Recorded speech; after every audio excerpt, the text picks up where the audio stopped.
Hallelujah मेरे प्यारे दोस्तों, तो कैसे हैं आप सब। तो परमेश्वर का वचन कहता है, जिस वचन से मैं हमेशा शुरुआत करता हूँ उसी वचन से हम फिर शुरुआत करेंगे कि आज का दिन यहोवा ने बनाया है, हम इसमें आनंदित हो और हम इसमें मगन हो। आमीन, हालेलुया। और ये याद रखते हुए कि हम प्रभु यीशु मसीह में आशीषित हैं, श्रापित नहीं हैं। आमीन, हालेलुया। हम प्रभु यीशु मसीह में आशीषित हैं और उसके आनंद का कारण है। हालेलुया। हम प्रभु यीशु मसीह के आनंद का कारण है, क्योंकि हम ही वो लोग हैं जिनके लिए यीशु मसीह इस संसार में आया। पुरानी बातें बीत चुकी, देखो सारी बातें नई हो चुकी। हमसे प्रभु अत्यधिक प्रेम करता और हम ही परमेश्वर को आनंद देने वाले लोग हो जाते हैं। आमीन, हालेलुया। परमेश्वर जब स्वर्ग से यहाँ पर दृष्टि करता है तो प्रभु को जो आशीषित रूप में और जो लाइट्स के रूप में दिखते हैं, रोशनी के रूप में दिखते हैं, वो हम होते हैं। हम परमेश्वर को रोशनी के रूप में दिखते हैं, क्योंकि हम परमेश्वर के पुत्र और पुत्रियां हैं जो इस जगत की ज्योति है। आमीन, हालेलुया। हम जो है वो इस जगत की ज्योति है। हमारा विरोधी जो है वो शत्रु है और वो एक गरजने वाले सिंह की नाई हमारे विरोध में आने की कोशिश करता है, लेकिन प्रभु हमको बताता है कि हम इस जगत में एक रोशनी के जैसे हैं और शत्रु जो है वो एक गरजने वाला सिंह है, वो एक अंधकार की ताकत रखने वाला है। तो हम जो रोशनी है उससे डरता है। हालेलुया। तो हम जो है परमेश्वर के रिप्रेजेंटेटिव्स हैं यहाँ पर, कि दुष्ट जो है अगर हमारे विरोध में आता भी है तो उसके काम समाप्त हो जाए, उसके काम रद्द हो जाए। हालेलुया। हम परमेश्वर की डिलाइट हैं, हम परमेश्वर के वो आशीष है जिसमें प्रभु अपने आप को खुद ढूंढता है हमारे जीवन में। हालेलुया। तो आइए हम परमेश्वर के अनुग्रह के लिए और उसकी अपार महिमा के लिए परमेश्वर का धन्यवाद करें। परमेश्वर का अनुग्रह मेरे प्रियो, बहुतायत का अनुग्रह, जिसके लिए प्रभु यीशु मसीह आया। हालेलुया। प्रभु आप सबसे पहले तो ये वचन अच्छे से मन में डाल लीजिए मेरे प्रियो, कि क्राइस्ट की मसीह ने हमें व्यवस्था के श्राप से छुड़ा लिया। हालेलुया। श्राप जा चुका है, दंड की आज्ञा खत्म हो चुकी, पुरानी बातें बीत चुकी। अब क्या नया आया है? अनुग्रह पर अनुग्रह। ये अनुग्रह यीशु मसीह अपने साथ लेकर आया है। आमीन। ये अनुग्रह यीशु मसीह अपने साथ में लेकर आया है, ताकि ये अनुग्रह हमारे जीवन की सारी कमजोरी में उतर कर हमको हमारे जीवन में बलवंत करे, जयवंत करे और ऊंचा उठाए। इसलिए तो प्रभु कहता है कि परमेश्वर ने इस जगत के तुच्छों और मूर्खों और निर्बलों को चुना है, ताकि वो इस संसार के निर्बलों और निर्बुद्धियों और कमज़ोरों को ताकि वो इस संसार के जो बुद्धिमान है, बलवान है और ये जो बलशाली लोग हैं, ऐसे लोग जो है निर्बुद्धि, निर्बल, इनके द्वारा लज्जित हो। ये कैसे लज्जित होंगे? जब परमेश्वर का अनुग्रह जो है हमारी कमजोरियों में उतरता है तो निर्बल बलवान हो जाता है, निर्बुद्धि बुद्धिमान हो जाता है, तुच्छ व्यक्ति श्रेष्ठ हो जाता है। ऊंचा उठाने वाला परमेश्वर है, जीरो से हीरो बनाने वाला परमेश्वर है। हालेलुया। तो सारी बातें यीशु मसीह में छिपी हुई हैं और उससे सब बातें खिंचती हैं। हम यीशु मसीह की संतान हैं, यीशु मसीह के शरीर के अंग हैं। कोई नाक है, कोई आँख है, कोई कान है, कोई होंठ है, कोई मुंह है, कोई ज़बान है। हालेलुया। हम यीशु मसीह के शरीर के अंग हैं और हमारे सारे पाप क्षमा है यीशु मसीह में, कल के, आज के और आने वाले समय के।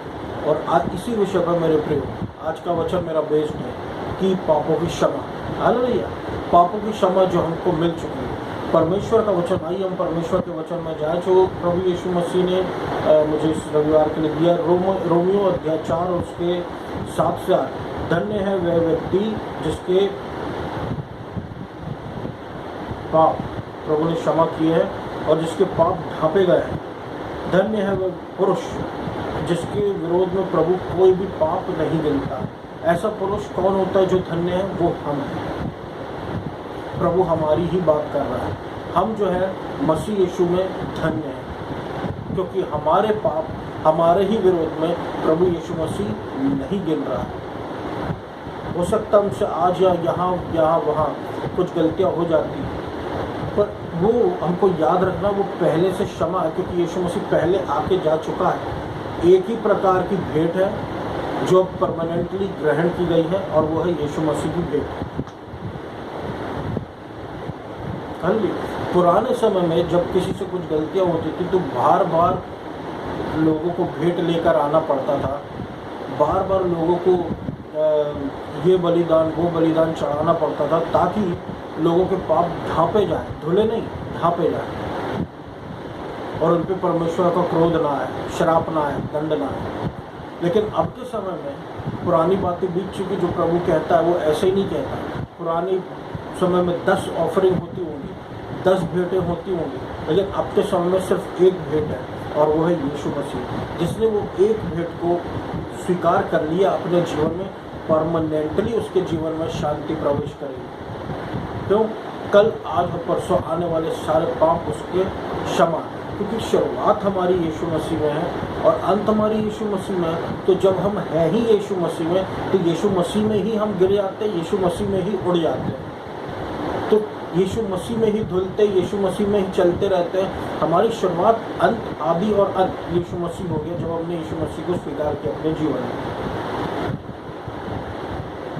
हालेलुया। तो हमारे सारे पाप हमको क्षमा। सबसे पहले तो हमको ये याद रखना मेरे को, हमको रोज कहना मैं प्रभु में धर्मी हूँ मसीह यीशु के द्वारा, और ये हमको हियाव देता प्रभु के अनुग्रह के सिंहासन के पास भागते चले जाने देने के लिए। हालेलुया। हम मसीह यीशु में धर्मी हैं, हम धर्मी हैं मेरे प्रिय। ये बाइबल इसकी गवाह है कि हम धर्मी हैं, बिना कुछ किए हम धर्मी हैं, क्योंकि हमने यीशु मसीह को स्वीकार किया।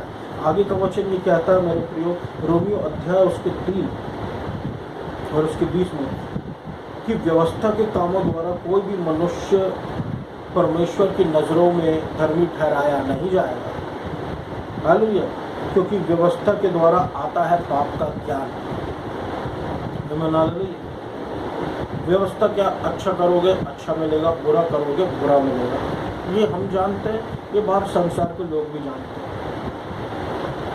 लेकिन अच्छा करोगे अच्छा मिलेगा, बुरा करोगे बुरा नहीं मिलेगा, क्या ऐसा हो सकता है? पर मैं आपसे जो एक बात समझाना चाह रहा हूँ मेरे प्रिय, कि जब हम यीशु मसीह में आ जाते हैं तो यीशु मसीह की धार्मिकता हमारे ऊपर चढ़ा दी जाती है। यीशु मसीह ही मेन है, यीशु मसीह की धार्मिकता हमारे ऊपर चढ़ी हुई है। हम यीशु मसीह में धर्मी हैं, और यीशु मसीह के किए हुए कर्मों के द्वारा हमको धर्मी ठहराया गया, क्योंकि हमने यीशु मसीह के कर्मों पर विश्वास किया। यहाँ पर लिखा हम अपनी व्यवस्था के कामों के द्वारा, खुद के अच्छे कामों के द्वारा हम धर्मी ठहराए नहीं जाएंगे, लेकिन हम यीशु मसीह के कामों के द्वारा धर्मी ठहराया गया हमें को, और हमने यीशु मसीह के कामों पर विश्वास किया, उसके पूरा किए हुए गए कार्यों पर विश्वास कर भरोसा किया। Hallelujah, hallelujah. अब जो भी है, हमारी शील्ड यीशु मसीह, विश्वास की शील्ड, हमारा भरोसा यीशु मसीह पर है। आमीन, हालेलुया, हालेलुया। तो या तो मेरे प्रियो हम पूर्ण आशीषित हैं, या तो हम श्राप में। श्राप में का मतलब ये है कि ऐसा भी हो सकता है कि एक व्यक्ति जो है वो आशीषित है, लेकिन वो एक श्रापित भूमि पर है।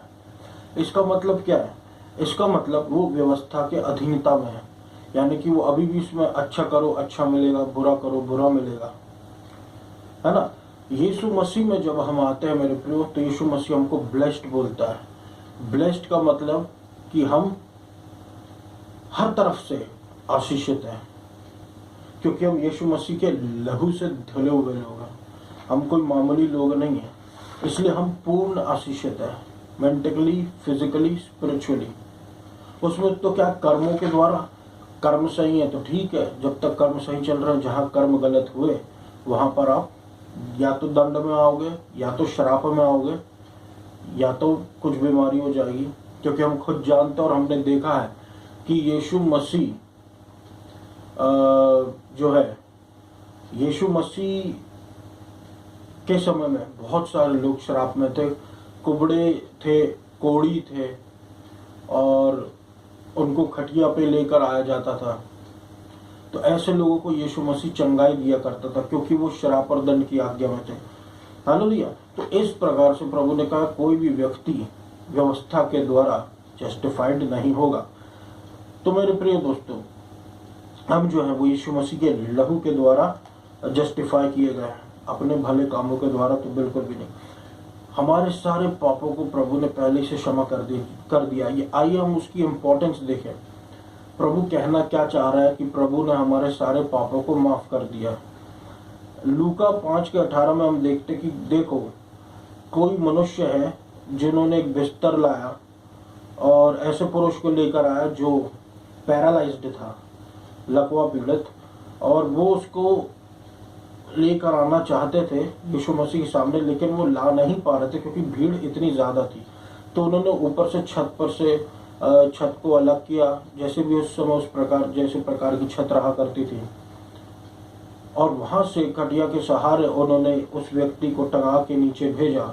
यीशु मसीह ने उन लोगों का विश्वास देखा, और उन लोगों का विश्वास देखकर यीशु मसीह ने उस व्यक्ति को चंगाई दे दी।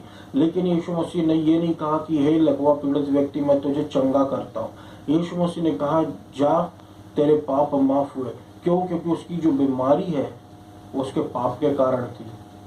कुछ बीमारी मेरे प्रियो वो सिर्फ इसलिए आती है पापों के कारण, और इसी कारण से हमको, जो हम मसीह यीशु में है, ये याद रखना चाहिए कि हमारे पाप सारे माफ है। इससे पहले कोई बीमारी खटखटाए हमारे दरवाजे पे, हमको उसको कहना है कि हमारे तो सारे पाप माफ है। हमारे घर के सामने और हमारे माथे पर यीशु मसीह का लहू का लेप लगा हुआ है। तो ऐ मृत्यु के दूत, ऐ बीमारी, ऐ कोरोना वायरस, ये वायरस, जीका वायरस, वो वायरस, कुछ भी, तू हमारे द्वार पर कैसे घर पे कैसे खटखटा सकता है? हम पर तो यीशु मसीह का लहू लगा हुआ है। यीशु मसीह के लहू के द्वारा हम धुले हुए हैं। हालेलुया। यीशु मसीह के लहू के द्वारा हम धुले हुए हैं। तो हमारा ज्ञान है मेरे प्रियो। वचन कहता है कि बिना ज्ञान के मेरे प्रजा नाश हुए जा रही। तो जब हमको इसका ज्ञान रहेगा कि हाँ, मेरे इस पर अब कोई दंड की आज्ञा नहीं है और मेरे सारे पाप यीशु मसीह ने माफ कर चुका, तो हम इस ट्रुथ को ग्रास्प करेंगे और सच्चाई को अपने मन में संभाल कर रखेंगे, तो हमारे अंदर एक हियाव बना रहेगा कि यीशु मसीह हमारे साथ है। नहीं तो क्या होता, बहुत से लोग सोचते कि कहीं कुछ गलती हुई, यीशु मसीह छोड़ के चला गया, और अगर सब सही चल रहा है तो यीशु मसीह साथ में। नहीं, हमको एक मन ऐसा अपना बना लेना कि यीशु मसीह परमानेंटली साथ में है। उसकी वाचा जो है, ये नई वाचा पर आधारित है, जहाँ पर कबूतर उतरता है, यीशु मसीह पर बैठ जाता है बपतिस्मा लेते समय और फिर जाता नहीं है। ये दिखाता है कि यीशु मसीह वो फाउंडेशन है जहाँ पर पवित्र आत्मा उतरा और परमानेंटली बैठ गया। वहाँ से पवित्र आत्मा फिर नहीं उठा। क्यों? क्योंकि यीशु मसीह परफेक्ट ऑफरिंग है, यीशु मसीह परफेक्ट श्रेष्ठ बलिदान है ना, बार बार चेंज होने वाला नहीं है। और यीशु मसीह है हमारे जीवन में, तो पवित्र आत्मा हमारे जीवन में बना रहेगा। यीशु मसीह हमारे पुराने नियम में पवित्र आत्मा आता था, पवित्र आत्मा जाता था हमारे पापों के कर्मों के अनुसार। नए नियम में ऐसा नहीं है। नए नियम में हमने यीशु मसीह को स्वीकार किया, पवित्र आत्मा हमारे जिंदगी के अंत तक हमारे भीतर में, हमारे जीवन में बना रहेगा मेरे प्रियो, क्योंकि हमारे जीवन में यीशु मसीह है। हालेलुया। और हमको याद रखना है कि हमारे सारे पाप यीशु मसीह ने माफ करके रखे। हम उसके अनुग्रह में और उसकी धार्मिकता में हैं। तो अगर हम विश्वासी हैं मेरे प्रियो, पास्ट प्रेजेंट और फ्यूचर सारे पाप हमारे क्षमा, हमको सिर्फ यीशु मसीह की सामर्थ्य पर भरोसा करना है कि आदि और अंत वही है, और हम उसकी सामर्थ्य में बह रहे हैं, क्योंकि हम धर्मी व्यक्ति हैं और यीशु मसीह में रोपे गए हैं, इसलिए सही समय पे अपना फल देते रहेंगे। आमीन, हालेलुया। तो मैं आशा करता हूँ मेरे प्रियो आज का ये वचन आपको आशीषित किया होगा। प्रभु का अनुग्रह आप सब लोगों के साथ बना रहे। आइए हम सब प्रार्थना में जाए। धन्यवाद देता हूँ अब्बा पिता प्रभु यीशु मसीह के नाम से सुनने वालों पर अनुग्रह कीजिए, मर्सी पर मर्सी कीजिए प्रभु यीशु मसीह। हालेलुया। हीलिंग दीजिए यीशु मसीह, हीलिंग दीजिए। जिसको हीलिंग की ज़रूरत है उसको हीलिंग दीजिए Yeshu Masih. Hallelujah, hallelujah. Thank you Lord, thank you Lord, thank you Lord, thank you Lord, thank you Lord. Healing दीजिए, हीलिंग दीजिए, हीलिंग दीजिए यीशु मसीह। हीलिंग दीजिए, हीलिंग दीजिए, हीलिंग दीजिए यीशु मसीह। डिलीवरेंस दीजिए। Hallelujah, hallelujah, hallelujah, hallelujah. मदद कीजिए प्रभु कि हम दुष्ट का सामना करें और दुष्ट हमसे भाग जाए। आमीन। हालेलुया। शांति बनी रहे प्रभु। अनुग्रह हमारे जीवन पर कीजिए यीशु मसीह। हालेलुया। पवित्र आत्मा से भर दीजिए मेरे प्रभु परमेश्वर, और आपका नाम ऊंचा उठाए, आपका नाम महिमा को पा और आपका काम होने पा मेरे प्रभु परमेश्वर। दया पर दया, दया पर दया, दया पर दया और एकाग्रता रखने में प्रभु यीशु मसीह आपकी सहायता मिले। पूरे इंडिया को, जबलपुर सिटी को, मध्य प्रदेश को प्रभु आपका अनुग्रह हो। उखाड़ कर फिर प्रभु आइडोलेटरी कोरोना वायरस को मध्य प्रदेश से, जबलपुर से, इंडिया से आपका नाम महिमा पाने पा प्रभु यीशु मसीह। आपका पवित्र आत्मा काम करे और प्रभु यीशु मसीह आप अपने लोगों की रक्षा करें। धन्यवाद देता हूँ यीशु मसीह। उस पूरी प्रार्थना में यीशु मसीह के नाम से मांग लेता हूँ, सुना पूरा कर। आमीन। हालेलुया। Thank you.